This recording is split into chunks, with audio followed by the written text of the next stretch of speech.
Barbra Jones Streisand, or as she's more commonly known, just Barbra, burst onto the Broadway scene in the 1960s. Since then, through EGOT-winning films, albums, tours, and TV specials that have stretched into the 2020s, she has had a career that is, in a word, legendary. She's been a trailblazer, a button pusher, a visionary, a sensation, a peerless performer, and, all too often, she's been criticized for being an incredible talent with big dreams and the guts and brains to make them a reality.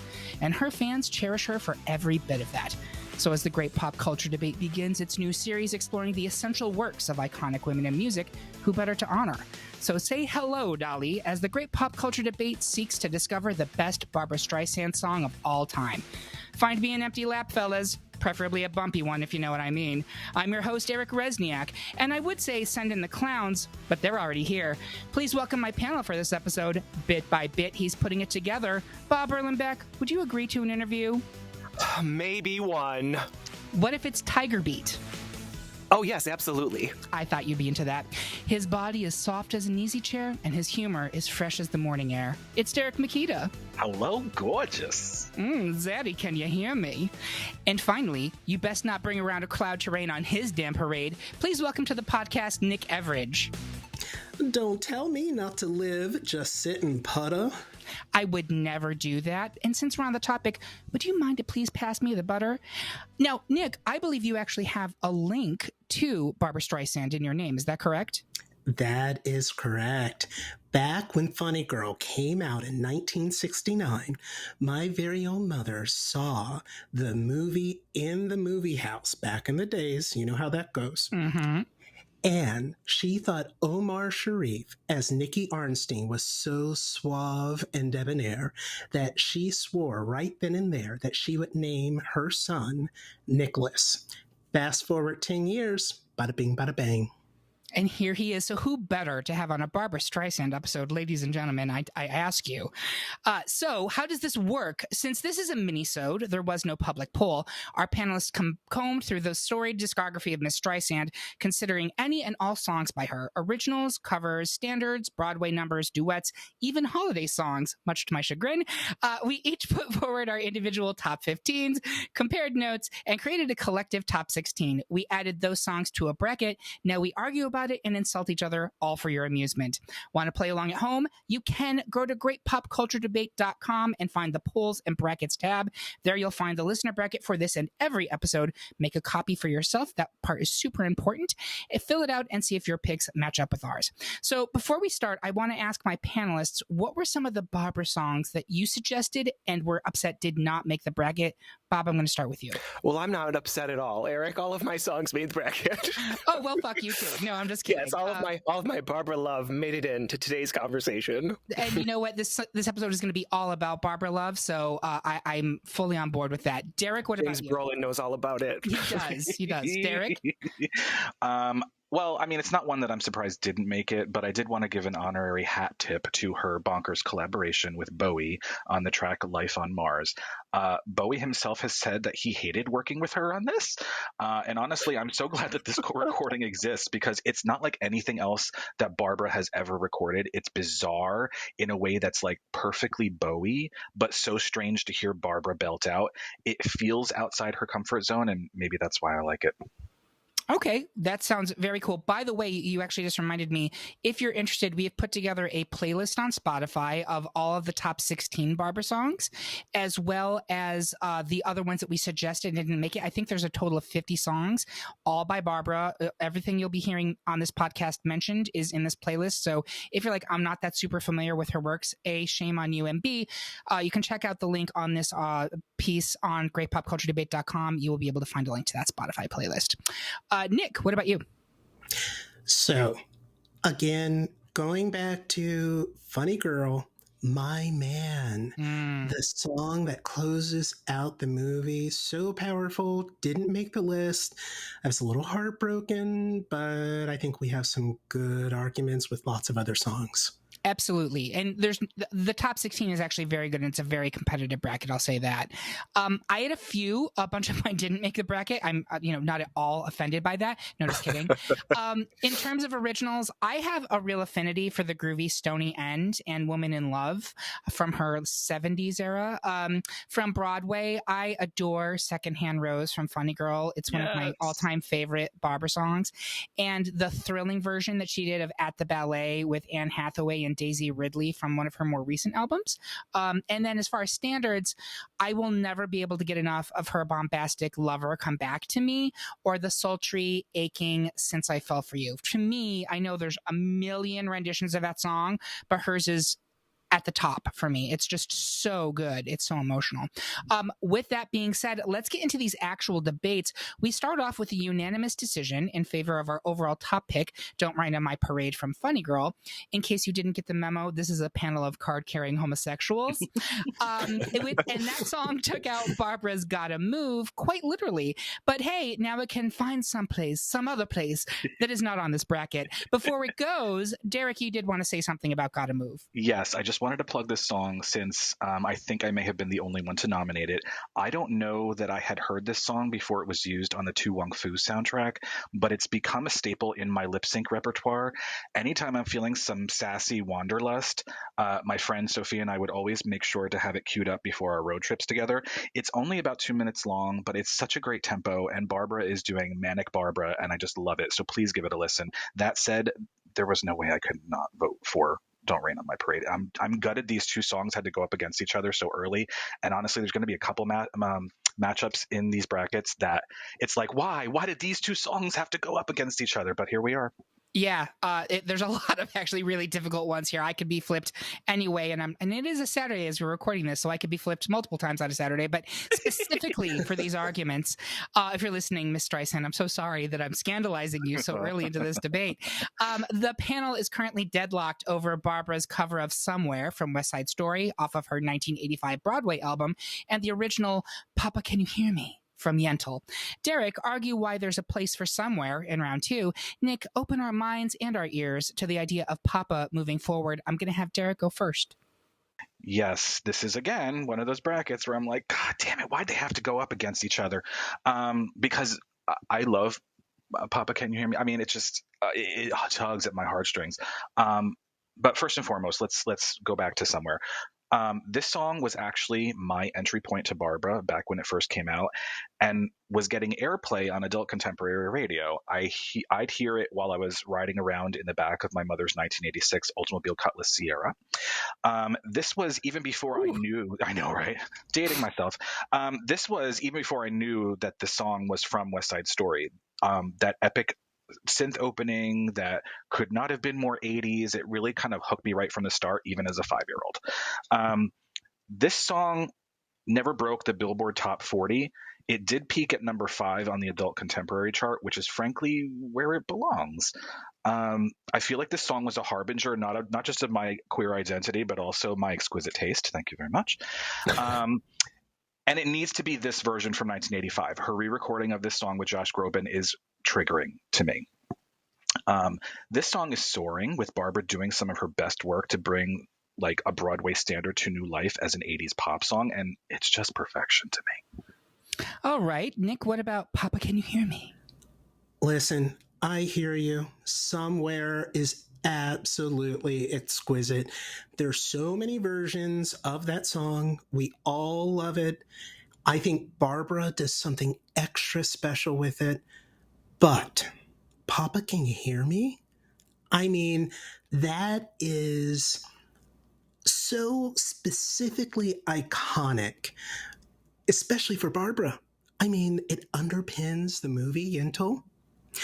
It's really talking about the song and the movie are talking about love, but also fighting against the system, living the way you want to live, empowerment, and blowing past artificial barriers. And she's yearning for her father, for her support, for her love. It is everything Babs has done for her remarkable career. And let's not forget that the power of a great song is how deeply it gets into our everyday psyche. For example, Papa Can You Hear Me has been parodied in so many different settings. Let's not forget Austin Power Goldmember. Remember, as Goldmember is electrocuted, Papa Can You Hear Me? I mean, it's covered in The Simpsons. Nelson, ha ha, he's actually singing for his father who's missing. I mean, and then, okay, all right, Deadpool. Deadpool, nearly 30 years after Yentl comes out, Wade and his girlfriend are watching Yentl before getting on and having some relations, okay? And then Mr. Old Wade, he connects it to Frozen, okay? So when I think about the power of a song and its ability to just get within us, Papa Can You Hear Me has to beat out somewhere, as sad as it is. So I want to say this. I'm glad you brought up Yentl, and I don't know how much we'll talk about Barbara's movies during this debate, but I do want to say Yentl was really kind of that was a passion project for her, right? Like this is something she fought so hard to make. I didn't see Yentl till probably like 5 or 6 years ago. What a gorgeous movie that is! Like visually, it is a feast, and it's very well directed. She's excellent in that role. Battleship Patinkin, or Mandy Patinkin, if you will, is a stone cold fox in that movie. By the way, if you're gays and you haven't watched it, he can get it in that movie. So thank you. I just wanted to speak a bit on Yentl. It is a very, very special project and something she had to really fight to make. Bob, where are you on this one? This is one of the pairings of this, and very often we get into like what's our rubric and how do we determine like what is, in this case, what is a Barbra song. This was one of those pairings where I was like, well, Somewhere really isn't her song. Papa Can You Hear Me really is. I like Somewhere better. But Papa Can You Hear Me, to Nick's point, is kind of that iconic, continues to come up in pop culture moment. I kind of knee-jerk picked Papa Can You Hear Me initially when I pulled this out, but as I'm sitting here thinking this through and listening to the arguments between the two, I think I'm probably going to lean more towards Somewhere now, because I do think it's a better song for me. At least it fills me up a little bit more emotionally with regards to like the crescendos and the power that it continues to build upon throughout the course of the song. It just really impacts and touches me in a way more so than Papa Can You Hear Me, is really more that it's kind of a little bit of a joke here and there too, right? We kind of pick on it a little bit because it's just such an iconic line, Papa Can You Hear Me? So I'm going to lean towards Somewhere. Well, we're in trouble because I was going to flip to Papa Can You Hear Me? That's the right one. That's the right one, baby. Well, Barbra is so iconic in everything that she does, and this is an iconic song, right? But and she didn't. Some of these songs she wrote, she didn't write. Some are Sondheim, some are Andrew Lloyd Webber. It's all over the place. Like, what is a Barbra song? I had to continue to ask myself, what's a Barbra song? It's something she makes her own in the end, to me. So, and my argument would be that I don't think. I mean, Somewhere is I don't think her version is the definitive version of Somewhere. I don't, and I do think that part of it. Derek brought this up in his argument, is that incredibly 80s synth opening, which at the time was very special and seemed very modern, and 40 years on feels very dated, and I think frankly weighs the song down. Oh, but I love that. I love that about it. I know you do, and I love that you love that about it. But for me, looking at this from a timeless perspective, she's got songs from the 60s that sound more modern to me than Somewhere does from the 80s. And I agree with Bob's point there that what is a Barbra song? Because as a songwriter, she didn't actually have that many credits. Most of her biggest hits were written by other people, so that's fine. But just I think, does she have the definitive version of a song? Nobody else has a Papa Can You Hear Me that comes close to Barbra Streisand's. The other thing I will say, because you kind of mentioned this, Bob, is that it's kind of become a punchline, and you have heard me rail about this on this podcast on multiple times. Strong female creators will always have their works being turned into punchlines because we live in a patriarchal society. I know that's going to sound like some bullshit freshman women's lib stuff, but honestly, I do think that's true. She was repeatedly used as a piñata in the 70s, 80s, 90s. And when you look back, you're like, why were people making fun of her work? I'm still not sure what we're making fun of. Is it because she's sincere? Oh no, how terrible. Like, I don't know. That's my argument there. But Bobby, are you going to stick with Somewhere? You kind of swayed me back towards Papa, Can You Hear Me, I think, a little bit. Because I think you're right. Is Somewhere the definitive Somewhere? No, I don't. I guess no, it's not. I just stuttered over myself. But yeah, I'm going to go with Papa, Can You Hear Me? I argue that the definitive Somewhere is the original Broadway recording of West Side Story Somewhere. That's my argument, but you can come for me on that. Nick, It's not the Ansel Elgort version, or... No, it's not. Bless his heart. Nick, you're sticking with Papa? I am sticking with Papa. I mean, that song is so directly linked to Barbra. Barbra brought it into this world. Somewhere, as I mentioned, amazing song, amazing recording, but it's been recorded by 10,000 different people. Yeah. And I would argue it's not definitive either. Well, I will remind you all that you said this when we have other stuff from her Broadway album going into these brackets. Please do, Derek. Please do. That is exactly the type of spite that I think Barbra Streisand would appreciate. So, with that being said, we're going to move Papa, Can You Hear Me forward. The majority of the panel has misty watercolored memories of The Way We Were, but Bob is feeling festive and wants to push forward with Babs's camp Christmas classic, Jingle Bells, ? Derek, keep your argument for way in the corner of your mind. First, I want to see if Bob can pull off an upsot. Upsot? Bob, take it. Well, first I take umbrage to the way you said the majority of us, but Bob prefers this. But what can I say about jingle bells? What are words that I can describe here? Frenzied, manic, unhinged. Her intense energy made me feel bombarded in this song. Now, first of all, a Barbra Christmas album. There's always the joke of Barbra made a Christmas album. Yes, she made a Christmas album. She's a beautiful musical artist. Why shouldn't she make a Christmas album just because she's Jewish? Come on, people. And she wants to make the money. She wants to make the money just like the Backstreet Boys do this year with their upcoming Absolutely. with their upcoming music. Exactly.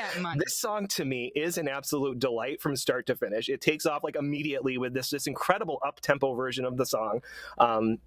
It takes you for a ride, and there's even a day or two ago, I thought I'd take a ride.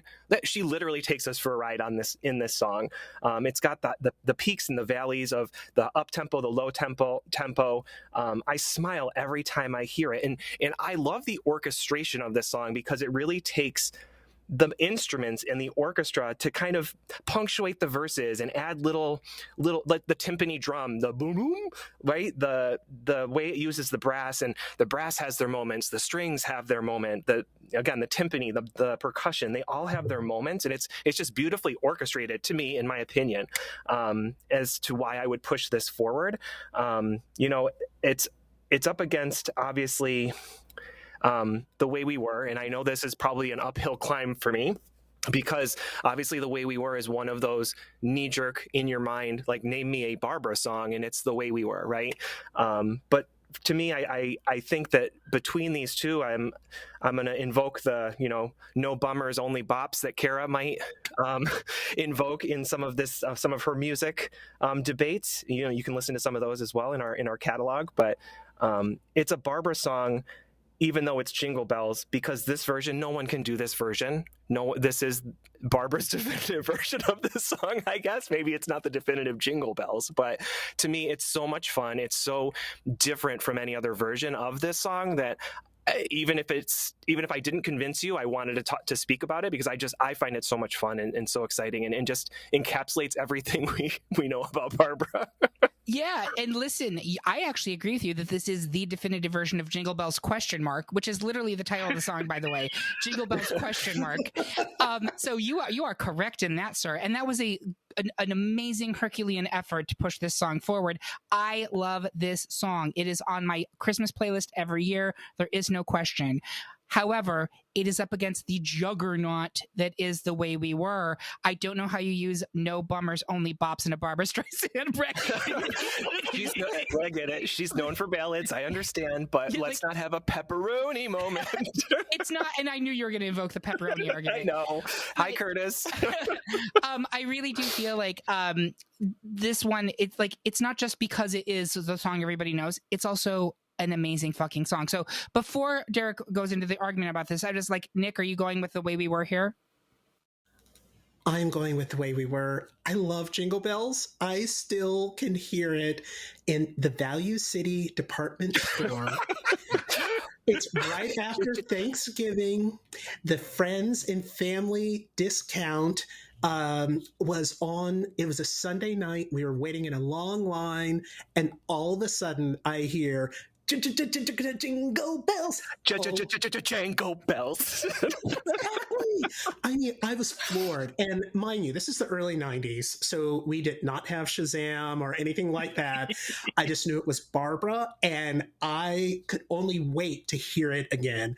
Just fantastic. But it is against The Way We Were. Yeah. I'm sorry. Yeah, I'm right there too. Like, nothing but love for this song. But if we're talking the best Barbra Streisand song, The Way We Were has to be in the Elite Eight to me. It has to be. Yeah. Derek, I'm assuming you're sticking with Way We Were? Yeah, I don't know what Bob is snorting, but it's not white and drifting snow.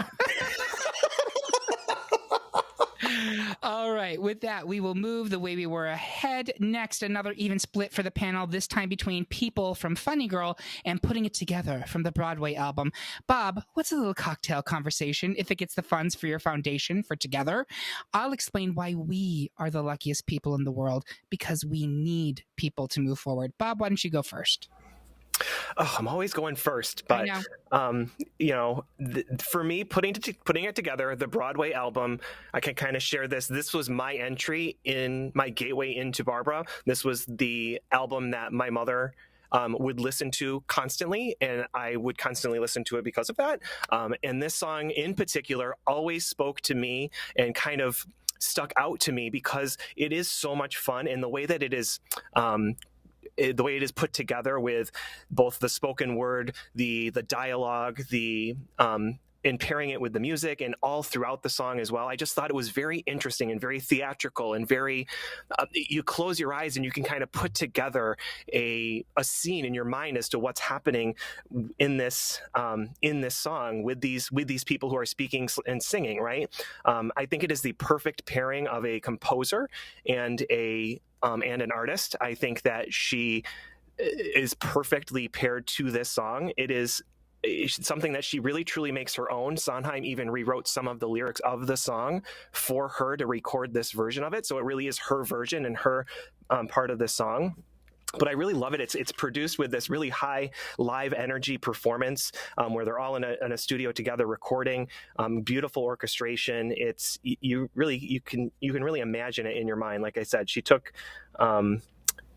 When you think about Barbra and you think about the messages from this song, she really took the struggles that she faced, and this song kind of represents those as well. You can't do that. The struggle between art and business, all of those things is really. It's part of Barbra too, right? She faced all of those hurdles in her career. She was a groundbreaker in so many ways that, she made her own way, and she kind of, art isn't easy, as she says in the song, and it truly is for her. And I think that's why she was so well paired to this song, because the emotion that she puts into it and the connection that she brings herself to the song really makes it something special. So that's really my argument there for right now. People is obviously it's against People, which is one of those songs where you're like, what, name me a Barbra song? Well, People. But to me, People's just a song. This one really soars for me with regards to a representation of her and her connecting to the song. So that's a really good argument, actually. And, as you were saying it, like, yeah, when I listen to the song, I can see this scene in my head. Like, literally, I see her walking through a set. I see her talking to Alan Arkin, who is very obviously one of the voices talking to her in it. And it is, you're right, it really does relate to her career so intrinsically. This is one I could go either way on. And in fact, it would make me double back on the argument I had earlier, because People is from Funny Girl. It's her singing as Fanny Bryce. I do think this is the definitive version of People. But I almost feel as though Putting It Together is more relevant for Barbra's. I'm going to retract that immediately. I think for Barbra's career as a whole, People was one of her really critical cornerstone songs. This was, I think, on one of her first albums. The album is called People. It was after Funny Girl was a hit on Broadway. May have been after the Funny Girl movie. I don't know. But it became one of her signature songs, right? And it is, I mean, talk about the song itself. It is a roller coaster, emotionally, vocally, acoustically. It is levels all over the place, and she delivers all of them perfectly. I also think it is something that is personal for her. Yes, she's singing as Fanny Bryce, looking, trying to decide if she can open up to someone, even though she understands that can bring pain and risk. I think that's probably very relevant for Barbra Streisand, whether it was in the beginning of her career or not. But man, I'm torn on this one. I'm going to go to the panel here. Derek, where are you? I am with Putting It Together. Okay. Do you want to explain it, or do you want to just say I'm with it? I like both of these songs, don't get me wrong, but Putting It Together just has a spark of something special to me. Okay. Nick? I gotta stick with People. This is a tough one. I love Putting It Together, and I think it is the very definition of it tells the story of Barbra's career. Putting It Together is fabulous, but when you think about People, if you were to walk up to a random person on the street and ask them what song, if you think about Barbra Streisand, what song comes to mind? People is going to be so much more at the forefront.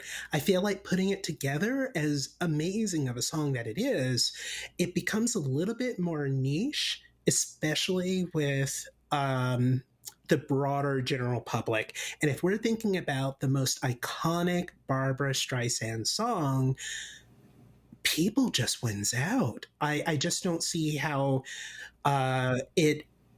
Putting It Together could outweigh that aspect.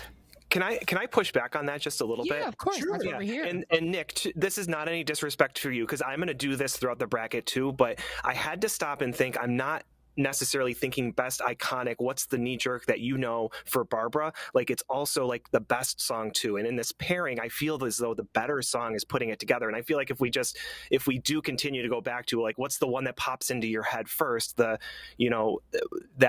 sort of like those iconic moments of things that were cornerstones of her career, does that always make them the best songs? Maybe not. But in this pairing, for me specifically, Putting It Together takes a cut a little bit above, because there's just, as Derek put it, there is a spark there. There is something about the energy and just the way that this is presented and putting it together and put together, right? That really makes it special for me. Oh boy, you guys have got me going back and forth on this one, because Nick had swayed me back over to People with his argument, and then I think Bob makes a great point. Like, if I'm deciding which is the better song, which song would I rather listen to, it's going to be Putting It Together, which I do agree is produced in a way that is more exciting for the listener than People, which is a love song in a play. That's what it is, right? And that's where it sits. But are we talking about what is a better song, period, or what is a better Barbra Streisand song? And I think those are two different answers here, in my opinion. Here's the thing. If I stay with People, People advances because it is a 2 seed and Putting It Together is a 3 seed. On a mini-sode, don't we do tiebreakers? Do we do tiebreakers on a mini-sode? We do. You're right. They're my rules, so I make them up and I change them. I can do this. I would say on this one, you can hate me, boys. I'm putting People forward. You can come for me. And just remember, vinyl is expensive. So be nice, Eric. You have to pay a price, Eric. And I will pay a price because the next tiebreaker goes to Bob. So we will move People forward. Next, the majority of the panel wants to fight for what we want, fight for what we need, and move the main event / fight to round 3. But Nick wants to tell us that The Sun and Moon Rise in the Eyes of Tell Him, the duet between Streisand and Celine Dion. Bob, don't try to kick me when I'm down. Put up your dukes and fight for main event. Nick, explain why loving Tell Him will be the gift we give ourselves. And I'm going to start with Nick. All right. So this was so tough, as every single round of this particular bracket has been. But listen, there is some juiciness behind Tell Him. Give me the gossip. I know. Before I go into that, though, listen, Tell Him, Celine and Barbra. It's almost like a generational passing of the torch. It's coming out approximately 30 years after that iconic moment when Judy and Barbra sing together. It just makes so many connections. It's a belting songstress belting to another. It's that power ballad, that David Foster singer delight supreme. Diva Fest, all right? So, with that said, I need to tell you a story. So, picture it. It's 1997, the 69th Annual Academy Awards. Babs, self-directed, The Mirror Has Two Faces, that had been released in 96. And it was only nominated for 2 Academy Awards. Interestingly enough, Best Supporting Actress for Lauren Bacall, and Best Original Song for I Finally Found Someone with Bryan Adams. All right, so great. The Academy, as they are wont to do, they invited Barbra to perform the song during the live ceremony, but she refuses. The gossip mill says she didn't want to sing the song because she had been snubbed for Best Actress or Best Director. So anyway, Barbra says no. They bring in Natalie Cole to sing with Bryan Adams. But wait, 2 days before the show, Natalie gets sick. All right? Yes. Babs offers to step in and sing it, but red light, the producers have already asked Celine to do it. Oh my God. Yes. And Celine was already going to be singing during the telecast because she was going to be performing Because You Loved Me, which was nominated from the movie Up Close and Personal starring Michelle Pfeiffer and Robert Redford, Babs' co-star from The Way We Were. Anyway, I digress. So Celine, she's going to go ahead and do it. Barbra's going to be in the audience. But suddenly, when Celine is going on the stage, Barbra ain't nowhere to be seen in that audience. She pulled the ultimate diva move and went to the bathroom, okay, during that performance. So, of course, later Barbra said it was completely by accident, and the program that listed all the performances hadn't specified when her song from her movie was going to be performed.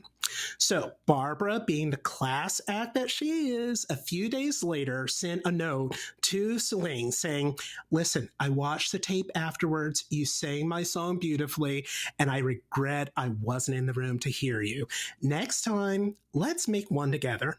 I really wish your song would have won. You are a wonderful singer." Wow. That's verbatim of the note she sent to Celine.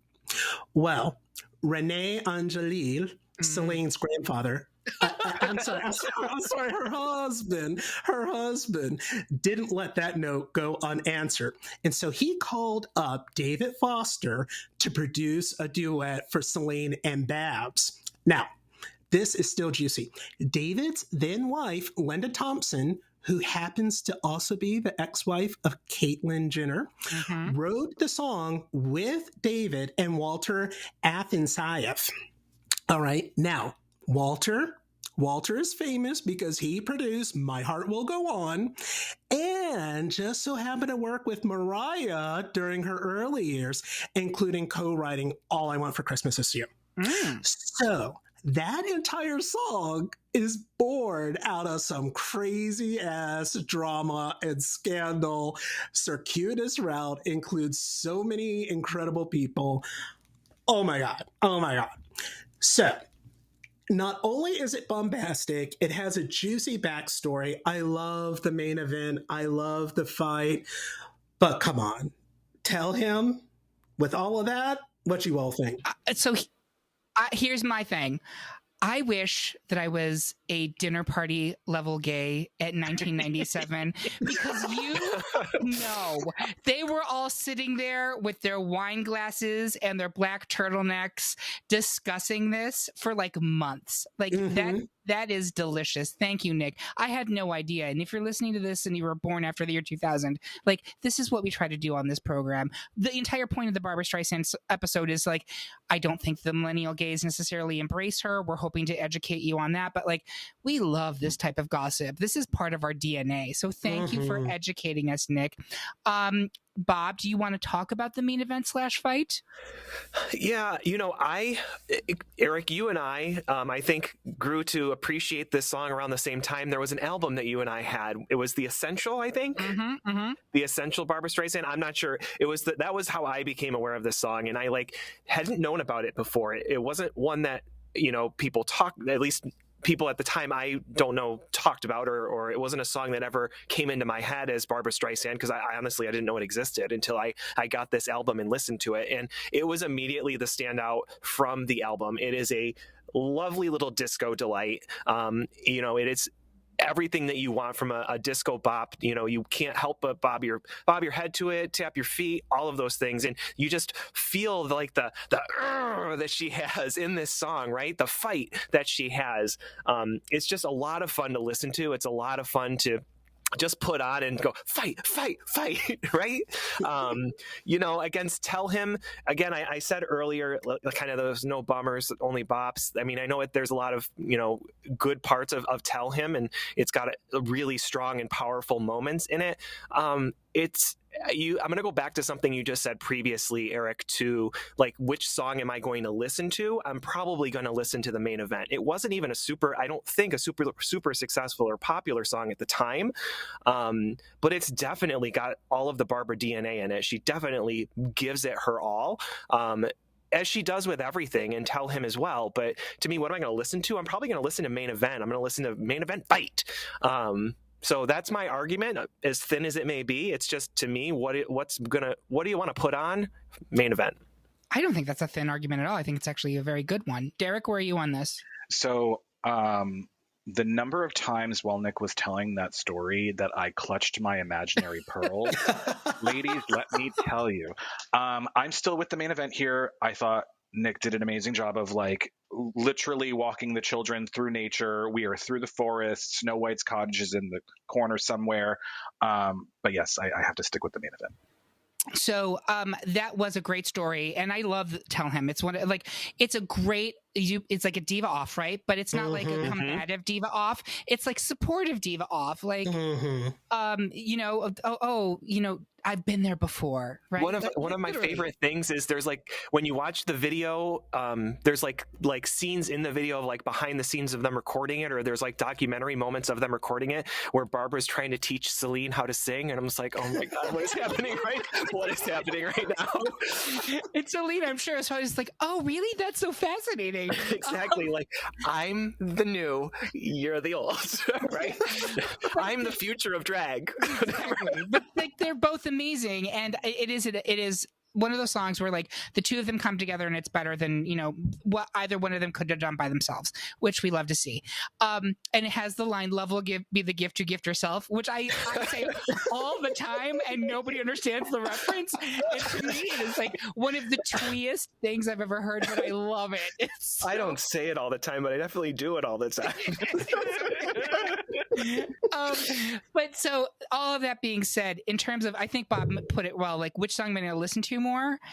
I'm going to go with Fight, the main event. And also in terms of which one is the more iconic Barbra song, I think arguably neither one of these is super iconic for Barbra. It's kind of a wash there. Yeah. What's going for Tell Him right now is Nick's amazing story, but I'm still going to stick with main event. I'm sorry, Nick. I am not hurt at all. Listen, This was a tough one. I listened to the main event fight more than I listened to Tell Him.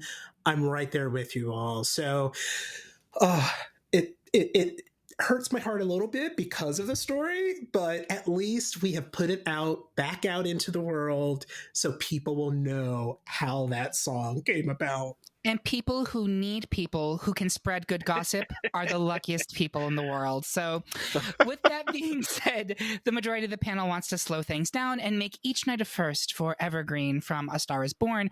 But my love of Guilty, Streisand's duet with Barry Gibb, can climb any mountain. Derek, explain why Evergreen is a renewable musical resource. I will plead my case for Guilty. Derek, I'd like you to go first.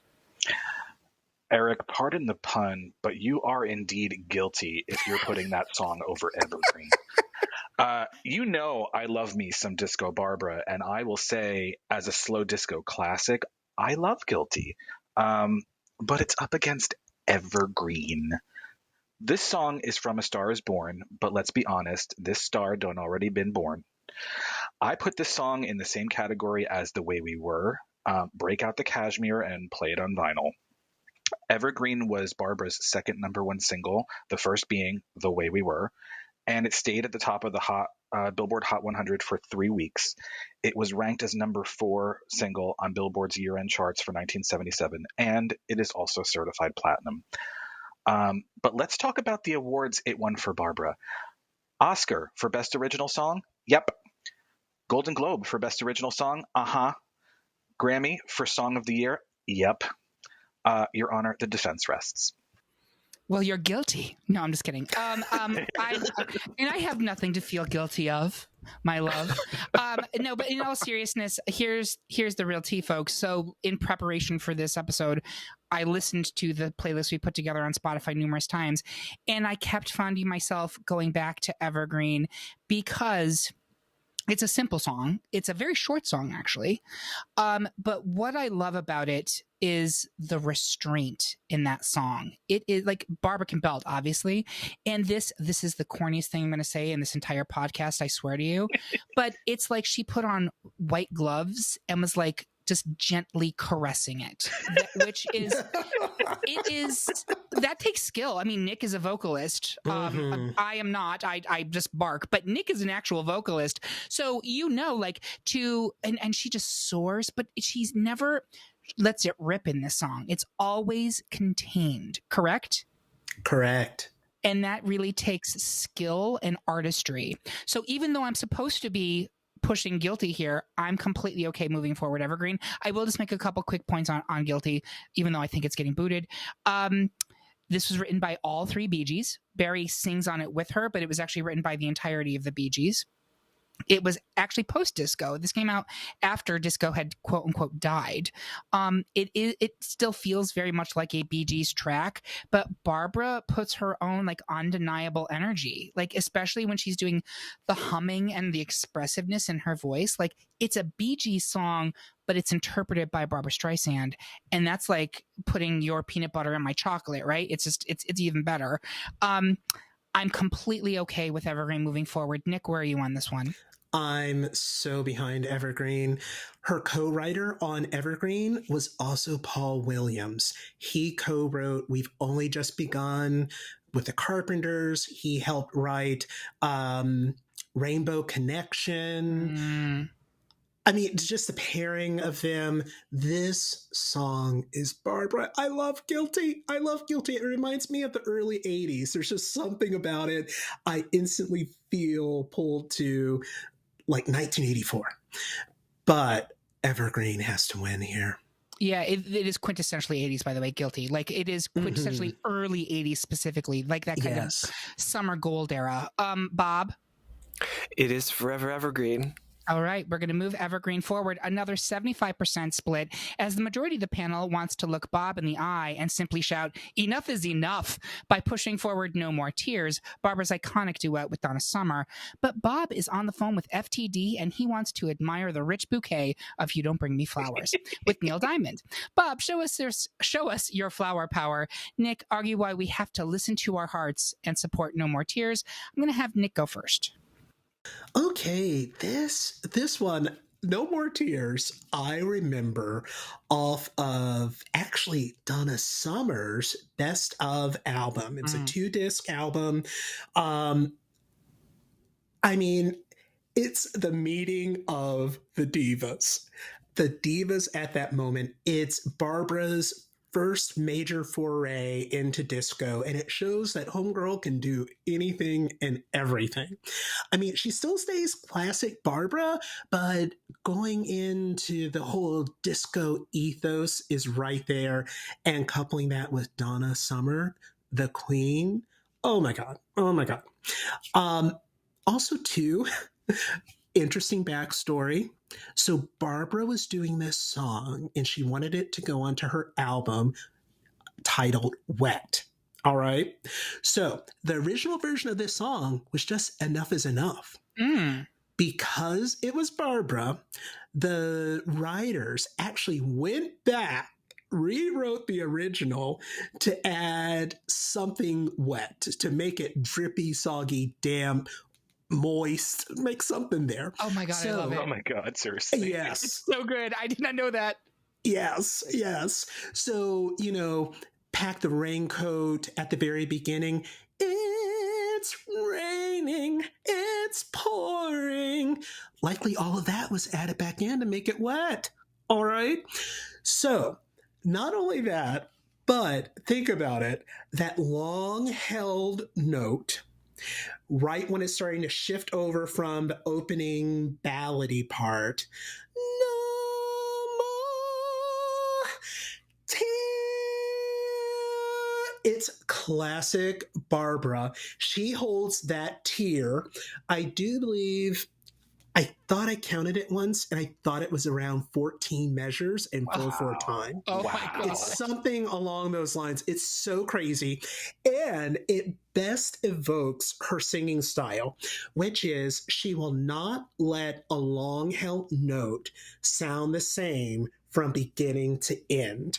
And it's not just increasing the volume, she actually changes the shape of her mouth. And if you watch any of her videos, you will see her do this. She does this little jaw thing. But listen to this.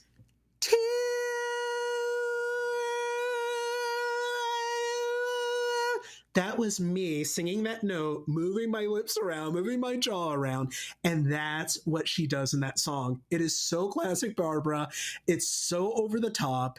And listen, they say when they were recording that song, seeing the two of them, Barbra and Donna, in the booth together, basically going crazy with their over-the-top belting, it just blew everyone's mind. No more tears. I'm sorry. It just has to win here. Oh my God, to be a fly on that wall. I know. Like, is there footage of that? Because if not, we all lost that day. Like, that would have been incredible. And they were friends, apparently. Like, they were legitimately friends. Yeah, they really were. And in fact, when I was researching this song, when Barbra held a lunch for Donna and they were meeting up, they wanted to get together and chat, and the writers of the song, who also co-wrote It's Raining Men, thank you very much, they came there and they were like, okay, let's come up with a song. Yeah. So it was, they were very good friends.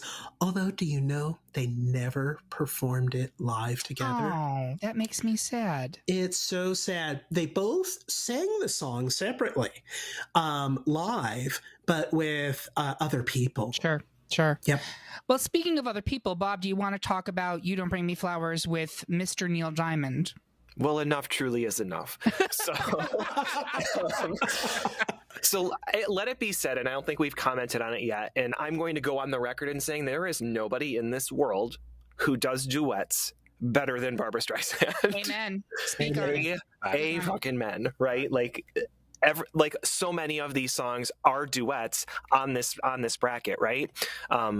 Maybe half of them even. I don't even know, but I really love You Don't Bring Me Flowers. I think that this song has a really unique and interesting story behind it, and I'm not sure if any of you know the story behind this one particularly. But legend has it they each recorded this song individually, separately. It is his song at the end, but they recorded it individually. And apparently there was a radio station or a producer somewhere that was splitting from his wife, and they broadcast the both of these recordings where they just kind of broadcast each one doing the different verses back and forth. And it became such at that time, viral and so popular that everybody wanted to hear this recording of them just kind of alternating the verses back and forth between these two vinyl records. And obviously, as this continued to snowball, eventually Barbra and Neil ended up recording it together because it was so popular and people loved it so much.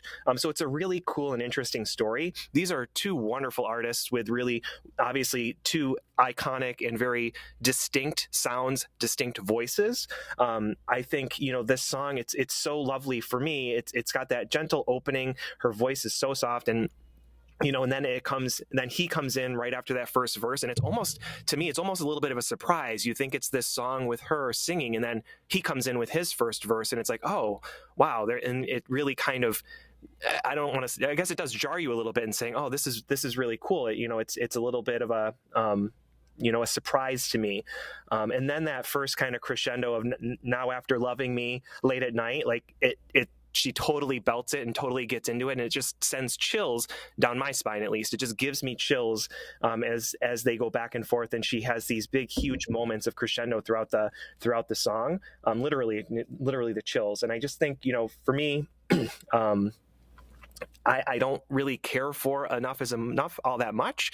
The first half of this song is that very slow tempo version of whatever that is. And I'm kind of bored by it, and you kind of want to just zoom past it to the second half. That it's uneven for me. And that's really where I am with these two songs, and why I prefer and think that You Don't Bring Me Flowers is a better song. I love that you are sticking to your guns on that one, because again, there's no bad songs here, and you are correct. It's funny you were saying that. I was like, it's kind of like the final song in Act 1 of the last 5 years, where the two people are meeting at the same point in time and talking about how they both kind of screwed up their relationship, right? But I have to stick with No More Tears here. From my perspective, I never get bored with No More Tears. I live for the drama of the song. It does start out very slow and plaintive, and then it comes to you know what? No, I have had it. I have had it. Things that I have had it. And they just demolish this song. Derek, where are you? Mm-hmm. Oh, Eric, you know where I am. I know where you are. I know where you are. I have No More Tears. The other thing I have going against You Don't Bring Me Flowers, and it is a beautiful song, and it's great. Don't get me wrong. But number one, when we were kids, I always knew when my parents had had sex the night before, because my mother would blast Neil Diamond and make blueberry muffins. So I have your personal traumas into this debate. That is unfair. I bring my personal traumas to every debate. And true. Two, I was recently bitten by a dog named Neil Diamond, and so that is true. That is true. If they're listening to this, Brett Chin and Kai Nessett Chin, I forgive you, and I love Neil Diamond, but he did bite me, and so I'm holding that against the actual Neil Diamond. So we are advancing Enough is Enough, No More Tears to round 2. And finally, in round 1, it's an even split between Streisand's cover of Memory from Cats off her 1981 Memories album and her iconic 1960s duet with Judy Garland, Get Happy / Happy Days Are Here Again. Bob argue why it's not so easy to leave memory standing alone. I will urge us to forget our troubles and instead get happy. Bob, since you say you have to go first all the time, I will go first this time. This is one of Barbra's earliest duets, and this one dates to 1963 in a very young Barbra Streisand guesting on the Judy Garland show on CBS. It's a matchup of two upbeat standards, Happy Days Are Here Again and Come On Get Happy, but with a down-tempo jazzy twist. And somehow it just works. These are two very different, totally unique vocal artists providing counterpoint to one another. And while the tone of the arrangement has a wistful, kind of plaintive tone to it, it ends triumphantly with the two of them almost like willing good times to return. The only kind of comparison I have for this is, and we've already referenced it once in this debate, the Bing Crosby, David Bowie, Drummer Boy, Peace on Earth duet, but this actually predates that. And you've got that pass off, right? The handoff of iconic vocalist from one generation to the next. And the funny thing about this is it was never professionally recorded to my knowledge. It was just, they took the audio from the broadcast, and you can still listen to it now. You can see it on YouTube. You can listen to it on Spotify. I don't know if you can buy the single. I believe it is on her duet album. But like the fact that you have this archival footage that is still something that people reference, and I find it especially resonates with the gay community. That's kind of amazing. We're talking about something that is literally, as of next year, 60 years old and was never professionally recorded to my knowledge, still being something that people cherish, and it's something very, very special. Bob, go ahead and talk about Memory from Cats. I will say I can be easily swayed on this because I completely agree with everything you just said, and it is something very special. And what I was trying to, as I was trying to sort these two things out, I love both of these songs. And to me, Memory, it is from Andrew Lloyd Webber from Cats, right? And I know that Betty Buckley will be eyeing my lemon drink when I say this, but it is, to me, this is the definitive one for me when it comes to Memory. I think that it is so well suited to her voice. There is this amazing moment in the second, at the end of this song, the climax of this song, where it's the touch me moment, right? And it is so powerful and so strong. I talked about chills from my previous argument, right? That's that chills moment, especially when you see the show too, with really anyone performing this, like that chills moment of the song. She hits it so well and does so well with the song. And I was just trying to sort out between like what is a Barbra song, and you pointed out really the recording of this show. Like, it's not a recording, it just happens to be a song that she performed one day with Judy on her show, and there's no kind of professional recording or release of this. It was released later, I believe, on the Duets album. Perhaps they lifted the audio and did that. Yeah. But to me, I was like kind of going back and forth, is like, do I push that forward, knowing that it was just, great that they performed this together, but I know a lot of artists who perform lots of things in concert that aren't their songs, that don't become their songs, and they just happen to like the song and perform it, right? So I can be easily swayed, because obviously I don't want to, be a betrayer to my people, my tribe, of taking Judy and Barbra and saying, like, excluding Judy from the rest of this debate. But for me, I can be swayed, but I'm leaning a little towards Memory at this time. I actually will agree with you that I do think it's crazy to say this because she never actually performed in the show Cats, but I actually think this is the definitive version of Memory. And you can tell me I'm crazy, but that touch me moment, never has there been another recording that comes close to getting that right as Barbra does. Mm-hmm. Derek, where are you on this? Eric, I think it's funny that you said that the Happy Days and Come On Get Happy are very close to the gay community. What is more relatable to the gay community than feeling old and abandoned in an alley, just begging to be touched? It's true. It's true. It's true. I'm constantly saying, touch me. I mean, come on now. So I am with Memory here. That is possibly the best argument we've ever had on the Great Pop Culture Debate. Snaps for Derek Makita. That is great. Nick Everidge, where are you? Oh my gosh, this is so tough. I'm still with Happy Days, Come On Get Happy. Just the meeting of the minds, the meeting of the divas performing this, just astonishing. When you perform this song, if you ever perform it with friends, even at karaoke or something, it's just so uplifting. Memory is fantastic. Elaine Page, she originated the role for Grisabella in the West End production of Cats. I feel like there are just honestly so many others who have recorded Memory, and I actually don't personally see it as a definitive version, Barbra's version, but I mean, it's great. I hate that these are up against each other, but iconic, just Happy Days, Come On Get Happy just blows it away for me. Okay, so if we're going to have a tie, now the tiebreaker goes to Bob. So Bob, you have the power. Yeah. I think that Nick made a good point there, right? It might not, maybe not, but it might not be to him or to some others the absolute best performance of Memory. But I think it's the most well known version, especially to a general public who may have never even seen Cats themselves. So I think that has that going for it, and we're split here, and I think that there's no wrong answer, right? There's no wrong answer to a lot of these pair ups, and I think if I didn't have Derek with me, I would probably just go with the group and push forward. If you guys were all on that side, but I think I'm going to stick with Derek and myself, unless Derek's going to switch. I think we'll push forward Memory. I am Derek, not, because I am just begging to be touched. So Okay. Let's push Memory forward. So we are going to push Memory forward, and that is it for round one. We're going to take a break and check the mirror for both of our faces, and we will be right back after these messages.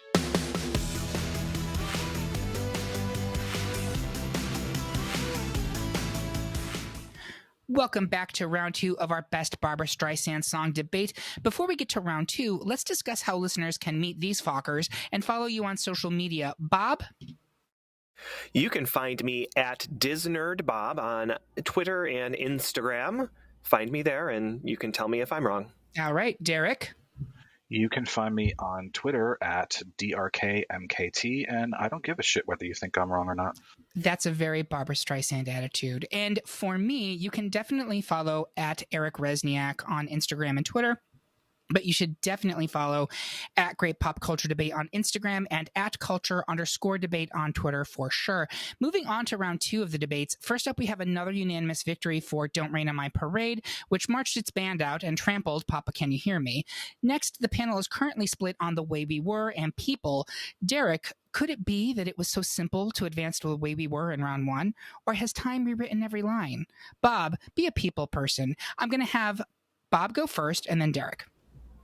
Yeah, we argued in round one. Now, both of these songs to me, I don't really have a strong affinity towards either of them, but we argued in round one where both of these were like those iconic Barbra songs, right? Where if you say, give me a Barbra song, these are the ones probably on the tip of someone's tongue. But when I look at the two of them together, I think People resonates more with people, with the general public. I think that it is the song that people probably know more of the lyrics from. They can hum along to and sing along to easier and better than The Way We Were. To me, it is a better song for that. It is from from the Broadway show. It was Funny Girl, right? Is what we talked about earlier, right? I just think it's easier to hum. It's easier to sing along to, and I just think it's the one that I would probably listen to first over The Way We Were. Both beautiful and wonderful songs. Neither one of them my top Barbra song, but of these two, it's definitely People. Okay. And Derek, talk to me about The Way We Were. Yeah, I mean, my God, as soon as the piano starts and she starts to hum the chorus, we are hooked. Whenever you can bring together Barbra and Marvin Hamlisch, it's bound to be gold. The instrumentation is perfectly giving that early 70s sound with a lot of electric guitar on the wah pedal. Her voice is just so captivating on this track. Barbra is simply a master at taking the audience on an emotional journey through her tone and her clarity, while perfectly capturing the melancholy of the lyrics in this song. You want to be on a sofa in front of a warm fire wrapped in cashmere. And I will say this, as good as the track sounds on Spotify when you're streaming it anywhere else, it really is one that's begging to be played on vinyl. All that said, let's hit the facts. This song did not win an Oscar. It won 2 Oscars. Billboard placed it at number 1 on their year-end Hot 100 singles for 1974. In fact, this track was so successful that it was certified platinum. I don't think I need to say anything else. We've said it before. This is one of those songs where it's definitively Barbra. It's one of the ones that people return to. And, through Eric's rubric, it's probably the one that I want to listen to more. Okay. Nick, where are you on this one? Oh, you guys have both made such incredible arguments. And initially I was swayed more towards People in the sense that I think it resonates and is so connected with Barbra for most people. No pun intended. The Way We Were, it's so iconic as well. The Bergmans, their lyrics, along with the work of Marvin. It's so tough. You know what, Eric? I'm going to hear what your opinion is first. Sure. Before I give my answer. That is the one time I'm going to allow you to do that. So I hope you enjoyed it. So I appreciate both answers. And I'm just trying to think to myself. So People is critical for the beginning of Barbra's career. I think The Way We Were was, I think, more of a cementing her as this real force in both film and music, which is what she kind of pivoted to in the 70s in a way that she hadn't before. I think if we're talking about which is the better song, I give it to The Way We Were. I do. It's short, but it's very impactful. And I think, is this the one that's playing at the end of The Star Is Born? Or no, this is from The Way We Were. This is from The Way We Were. This is the Redford, your girl is lovely hobble moment. The bell siren thing. The bell siren thing. No one will get that joke except us, Bob. Yeah, sorry. I'm going with The Way We Were here. I think People is really good. I think it's good that it's made it to round 2. That to me is where it deserves to tap out. I'm giving it to The Way We Were here. I think it is a Final Four seed. Can I help Nick on this too? Yes, please. I think I'm going to switch over to The Way We Were. And I think one of the things that I just thought this up myself too is a reason why I might be switching over is there's a wonderful scene in Naked Gun 2.5. Yes. Where Priscilla Presley is singing it in the shower and a burglar comes into the room, and as she's humming it and singing it, he starts doing a duet with her on it. Like literally, I was thinking that too, Bob. Thank you for taking the hit. Oh my God. I think it actually may be from the first one, not from the second one. Yeah, either way, Yeah. I think it's 2.5, but I might be wrong. It is. But like again, the cultural relevancy of that song supersedes just the original film that it was in. And I think, the fact that it went platinum, I don't think People ever did. So Nick, where are you on this? I'm going to go with The Way We Were. I loved People. It actually was put into the Grammy Hall of Fame. Yes. Back in the late 90s. It's incredible, but The Way We Were, my goodness. All right, so we will advance, in fact, unanimously after all that debate, The Way We Were. Next, we are evenly split between two very different songs. Nick, explain why the earnest, longing evergreen should continue to go on to this bracket forever. I will sneak in a killer key change and argue for the disco fabulousness of Main Event / Fight. And I'm going to have Nick go first. Okay, thanks, Eric. Listen, Evergreen, Barbra actually helped write the song. It won not only an Oscar, but a Grammy, as Derek said earlier. It is quintessential Barbra. I just can't see it. As fabulous as the Main Event is, I can't see that song overtaking something as amazingly important to the Barbra discography than Evergreen. Okay, so here's where I'm coming down on this one. I actually will be okay if we lose the Main Event, but it means we can't lose No More Tears, because I do not want a Final Four that does not have any of Disco Barbra, because to me that's a really important phase of her career, and we would be doing a disservice to her as an artist and her legacy if we had nothing but weepy ballads in the F4. And I love her weepy ballads. Like, I love Evergreen. People don't think I don't. But this is what I'm going to say about the Main Event, which is actually a much better song than it has any right to be. The song is better than the movie that it was the title track to. We watched it during the pandemic. If you haven't watched it, it's Barbra is playing like a fight coach, like a boxing coach, to Ryan O'Neal's kind of loser. And I don't think she's deliberately supposed to be coaching, but somehow ends up coaching him. And then he actually ends up becoming a successful boxer. And it's also like this, unlikely couple romance thing and the whole deal. Like, it was during that period where like Ryan O'Neal was somehow really famous, which is fascinating. But like, that's the movie was fine. Barbara's really good in it. She's good in everything. The song is way better. And I give that the key change in this song.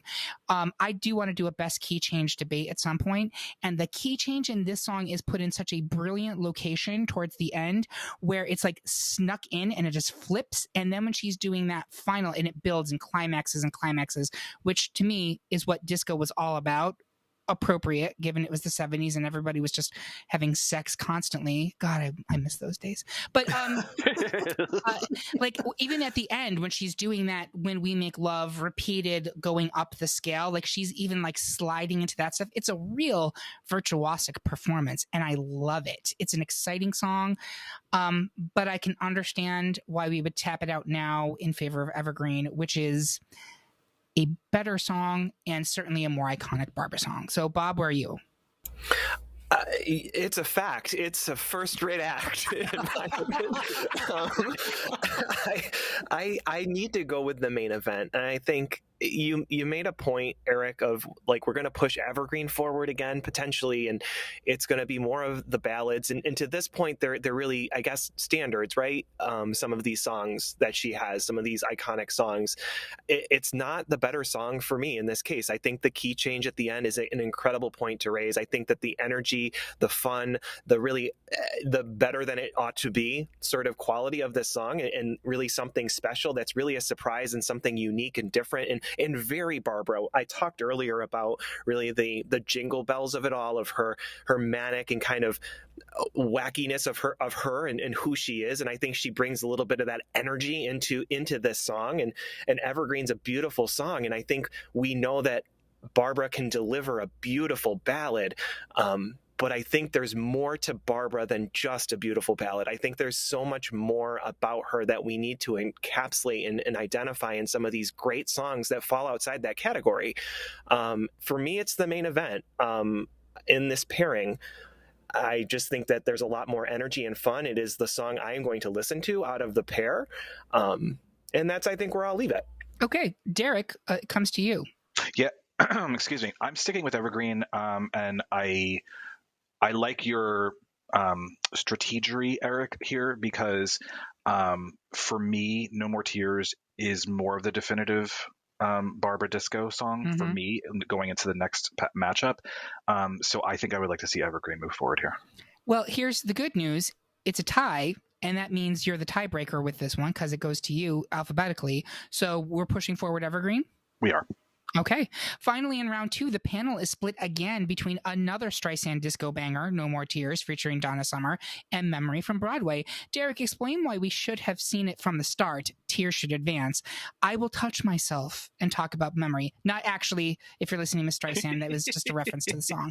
And I guess I'll go first. So I do think that my inclination is to go for No More Tears here, as I just explained, but I do want to speak on why I think Memory, we referenced this in round 1, I do believe that it is the more definitive version of the song. Yeah, there have been a bunch of artists who performed this in the Cats cast, in the official recordings, that have made an impact, but I think if you were going to say to, not that anyone calls a DJ anymore, and not that you would ever call a DJ to say, "Oh, play Memory from Cats."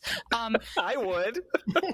Like, if you were going to do that, you probably couldn't come up with their names on the tip of your tongue, but you can remember Barbra Streisand's, and she delivers it so well. It also does not have the issues that Somewhere has, in that the arrangement of it is not super 80s. It has a timelessness to it. And again, if we're talking about looking at her career all encompassing, I do think we need to have some Broadway representation somewhere in that F4, although I'm saying that and Don't Rain on My Parade is going to be in there. So cheerfully withdrawn. With that being said, I'm going to pass it along to Derek for No More Tears. Yeah. Do you want me to argue it? Do you want me to save it? Well, let's ask for votes right now. Where are you, Nick? No More Tears. Bob? Enough is enough. Enough is enough. Bob? I would choose Memory. I'm going to admit something to the group and now to the world. I didn't know that this Enough is Enough song existed until we did this break. Yes. And that I can't put, that's a demerit for me. Yes. I have failed as a friend. I can't believe that I never made you listen to this song. Yeah, and that if it couldn't make its way into my orbit, I can't treat it as something superior to memory. I guess that's a fair argument. So Bob is for memory. I actually think I'm switching my vote, especially since the main event went out in that last argument. I need a disco song on there, and I do think it's No More Tears. So, Derek, you're No More Tears? I am, yes. Okay, so it's 3 to No More Tears, meaning memory is out. So before we get to our final four matchups in round 3, we're going to take another quick break before we go nuts. We will be right back.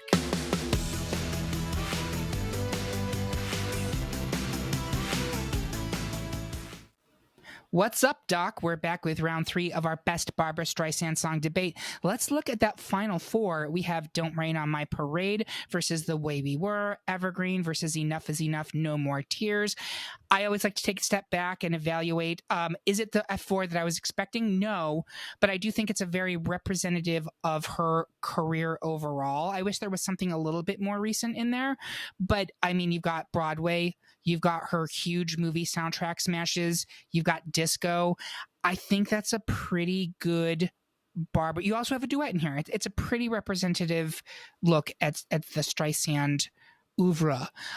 So with that said, let's go right into the first one. Don't Rain on My Parade versus The Way We Were. We're going to go around the horn. I'm going to start with Bob. Where are you coming down on this? Don't Rain. Derek? Don't Rain on My Parade. Yep. Nick? Don't Rain. So we're now unanimous. We have not yet once discussed Don't Rain on My Parade. I love it when this happens. I love it. We refer to this as Ursuling on the podcast, Yes. where a selection goes all the way to the final 2 without ever being discussed beforehand. But that's where we are. And then it's Evergreen versus Enough is Enough, No More Tears. And I'm going to start with Nick. Where are you? Oh, this is so hard, but I have to go Evergreen on this one. Derek. Evergreen. Derek? Oh God. I'm gonna go with No More Tears. Bob? I care not for this side of the bracket, but I will choose, and I've railed against it throughout, like not necessarily railed, but I've been against it throughout, and I will be choosing Evergreen because in my mind, although I know disco was an important part of some of her music, when I think Barbra, it's either ballads or Broadway, and Enough is Enough doesn't represent that for me. And when we want to talk about what is truly a better song in this pairing, Evergreen truly is. Okay, I would certainly vote for Enough is Enough, No More Tears. It is, I think, not just a great disco song, but a great song overall. It is 2 amazing artists just going like full bore. We talked about Evergreen is like the definition of vocal restraint. No More Tears is the definition of zero restraint. These women are taking out their earrings, they are putting the Vaseline in their hair, and they are going in on their men, and I applaud that. That being said, that means it's 2 versus 2. Tiebreaker goes to Nick Everidge because it's now him alphabetically. You know what? Enough is Enough. The 11-minute disco version is on constant replay on some of my playlists, but I honestly have to go with Evergreen. It's okay. Yeah. I respect it, which gives us a final 2 of Don't Rain on My Parade versus Evergreen. So now we should probably start to discuss Don't Rain on My Parade. I will open it by, one of the things we didn't talk about is how we kind of individually became acquainted with the works of Miss Streisand, since everybody on this podcast was born well into her career. I was aware of her before, certainly. Like my mother did not have her albums or anything like that, but I knew of her. And for me, it was early 2000s, walking through my apartment, Turner Classic Movies was on, and it's the scene in Funny Girl where she's singing Don't Rain on My Parade, and she's there in that fabulous orange outfit with the huge muff. It's a muff, right? That's what we call it. You know what I'm talking about? Yes. Yeah. Yes. Hand muff. Yes. And she has a huge muff. She's got an enormous muff.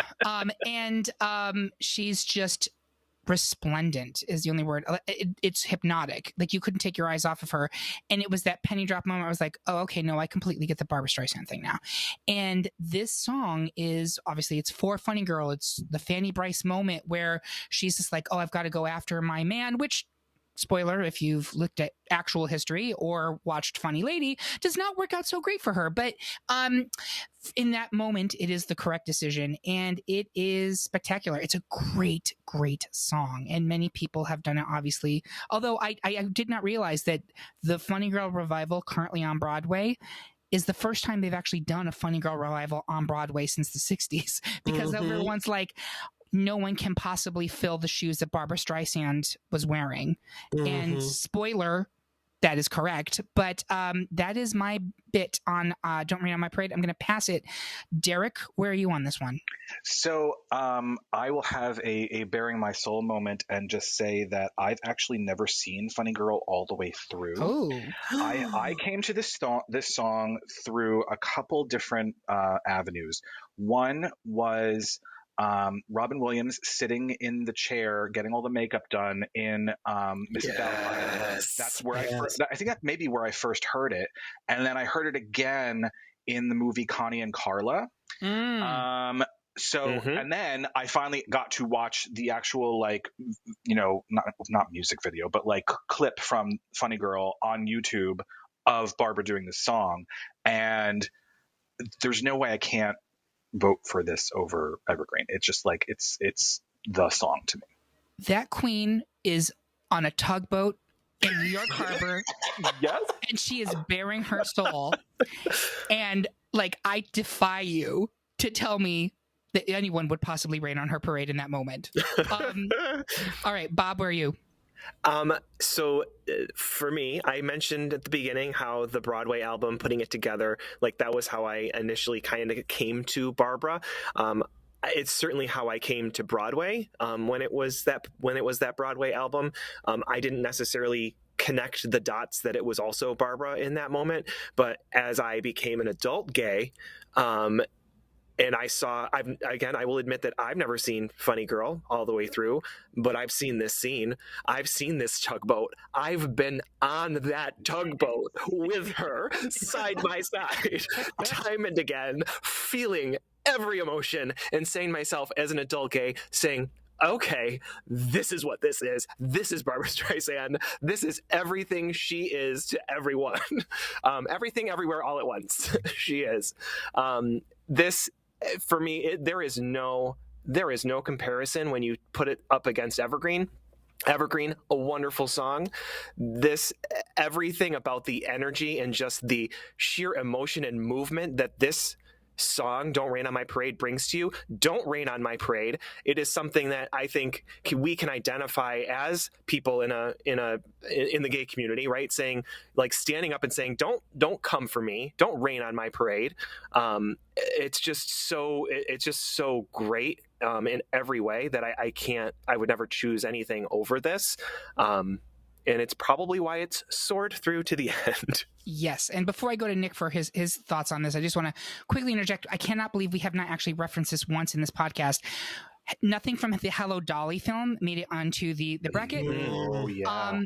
And if this talk makes you think, oh, I need to go back and watch Funny Girl, I encourage you to do that. You can find it on any of the streaming services. You might have to pay for it, but it's worth it. The Hello Dolly movie was also something that she starred in as Dolly Levi. I want to say late 1960s, maybe 1970. And it was not well regarded at the time because Barbra Streisand was far too young to be playing the main character in that show. However, you need to put that aside and aside the terrible casting of Walter Matthau as her love interest in the movie, because she devours that role. And every scene she is in, the costumes are so luxe. The musical sequences are perfection. It took a show that I never particularly liked, and because of her and the magic that is her, it is spectacular. And her version of Hello Dolly, with all respects to Carol Channing, is to me the definitive version of Hello Dolly. So that all being said, Nick, what do you think about this final two? Listen, I can't remember my life without Barbra Streisand. And so many songs live within me. And I was trying to think about, well, when did I first hear People or The Way We Were or Don't Rain on My Parade? There are just so many that they just define music in some ways for me. Don't Rain on My Parade, such an incredible anthem. You guys have already discussed how it relates to us, to those of us gay folks out there, and something that we play often for ourselves to make it through this world. For me, of course, as I said at the very beginning, I was, one, doomed to love Barbra Streisand, and two, doomed to be gay. Actually, I was preordained to be gay, not doomed, because my mother was going to name me Nicholas no matter what. So, just like Jason Gould. Yeah. Pretty much. I mean, yeah. So Don't Rain on My Parade just wins it over. I have fought for Evergreen throughout all of this discussion, but Don't Rain on My Parade. So there you have it, folks. Our pick for the best Barbra Streisand song of all time is Don't Rain on My Parade from Funny Girl. Do you agree with our choice? Do you think we're a freckle on the nose of life's complexion? Let us know your pick by leaving a comment on this episode at greatpopculturedebate.com, or yell at us on Instagram, Twitter, Facebook, or YouTube. While you're there, make sure you like and subscribe for more Great Pop Culture Debate content. And if you really like what you heard, please consider supporting us on Patreon, which can get you access to even more exclusive episodes, merch, and the ability to suggest episodes for us to record in the future. Thank you to my panelists. Like lovers, you are also very special people. And thank you for listening. Until next time, remember, everyone is entitled to their wrong opinions.